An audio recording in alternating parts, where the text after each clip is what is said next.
తెలంగాణలో 42% బీసీ బిల్లును అసెంబ్లీలో ఆమోదించి రాహుల్ గాంధీ గారి దేశంలో పాదయాత్ర చేసినటువంటి సందర్భంగా ఈ దేశంలో ఉన్నటువంటి అత్యధిక శాతం బీసీ జనాభాకు న్యాయం జరగాలనేటువంటి వారి యొక్క ఆదేశాల ఉద్దేశంతో కామారెడ్డిలో ఇచ్చినటువంటి డిక్లరేషన్కు అనుగుణంగా అసెంబ్లీలో 42% బిల్లును గౌరవ ముఖ్యమంత్రి రేవంత్ రెడ్డి గారి నాయకత్వంలో ప్రవేశపెట్టి గౌరవ బీసీ మంత్రివర్యులు దాన్ని ప్రవేశపెట్టిన సందర్భంలో మన వేములవాడ శాసనసభ్యులు ప్రభుత్వ విప్పు దాన్ని బలపరిచి ఇక్కడ అఖిలపక్ష అన్ని పార్టీల ఆధ్వర్యం లోపల ఏకగ్రీవంగా బిల్లుకు ఆమోదం పొంది ఇటు బిల్లును మరి 9వ షెడ్యూల్లో చేర్చి రాజ్యాంగపరంగా చట్టపరంగా చట్టబద్ధత కల్పించాలనేటువంటి ఉద్దేశంతో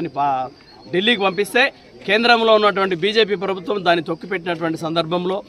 మరి హైకోర్టు ఈ రాష్ట్రంలో తెలంగాణ రాష్ట్రంలో స్థానిక సంస్థల ఎన్నికలు జరపాలనేటువంటి వారి యొక్క ఆదేశాలతోని ఎన్నికలకు ముందుకు పోయినటువంటి సందర్భంలో ఏర్పడినటువంటి అడ్డంకులన్నింటినీ కూడా తొలగించాలంటే పార్లమెంట్లో ఇటు బిల్లు ఆమోదం పొందాలి. తర్వాత పార్లమెంట్లో ఆమోదం పొందేంతవరకు ఎన్నికలు జరుపుదామని చెప్పి గౌరవ ముఖ్యమంత్రి రేవంత్ రెడ్డి గారి నేతృత్వంలో గవర్నర్ గారి వద్దకు ఈ యొక్క బిల్లును ఆమోదించాలనేటువంటి గవర్నర్ గారి వద్దకు పంపితే మరి గవర్నర్ గారు కూడా అక్కడ తొక్కిపెట్టడం జరిగింది. అక్కడ కేంద్రంలో ఉన్నటువంటి బీజేపీ ప్రభుత్వం కానీ బీజేపీ కనుసన్నల్లో నడిచేటువంటి ఇక్కడ గవర్నర్ కానీ ఇక్కడ బీసీలకు వ్యతిరేకమైనటువంటి చర్యలు చేస్తున్నారనేటువంటి గమనించాలి ప్రజలందరికీ కోరుతా ఉన్నాం. ఈ సందర్భంగా మరి మనం గౌరవ ముఖ్యమంత్రి నేతృత్వంలో బీసీలకు న్యాయం జరగాలి, ఉద్యోగ ఉపాధి విద్య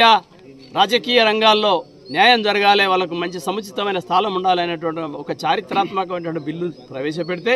మరి బీసీలకు వ్యతిరేకంగా ఇక్కడనేమో తెలంగాణలో సై అంటూ ఢిల్లీలో నై అంటూ ప్రవర్తిస్తున్నటువంటి బీజేపీ ప్రభుత్వం బీజేపీ పార్టీ మొండి వైఖరికి నిరసనగా ఈరోజు రాష్ట్ర వ్యాప్తంగా బీసీలు చేపట్టినటువంటి బీసీ జేఏసీ చేపట్టినటువంటి బంద్కు మద్దతుగా తెలంగాణ రాష్ట్ర కాంగ్రెస్ కమిటీ అధ్యక్షులు మహేష్ కుమార్ గౌడ్ గారి ఆదేశాల ప్రకారం ఈరోజు సిరిసిల్ల పట్టణంలో కూడా సిరిసిల్ల ప్రాంతంలో అందరం కూడా మరి బంద్లో పాల్గొని బంద్ను విజయవంతం చేయాలని ప్రజలను కోరుతా ఉన్నాం. బంద్ పాటించాలని చెప్పి ప్రజలను కూడా దుకాణదారుల అందరు వ్యాపారులందరూ కూడా విజ్ఞప్తి చేస్తారు.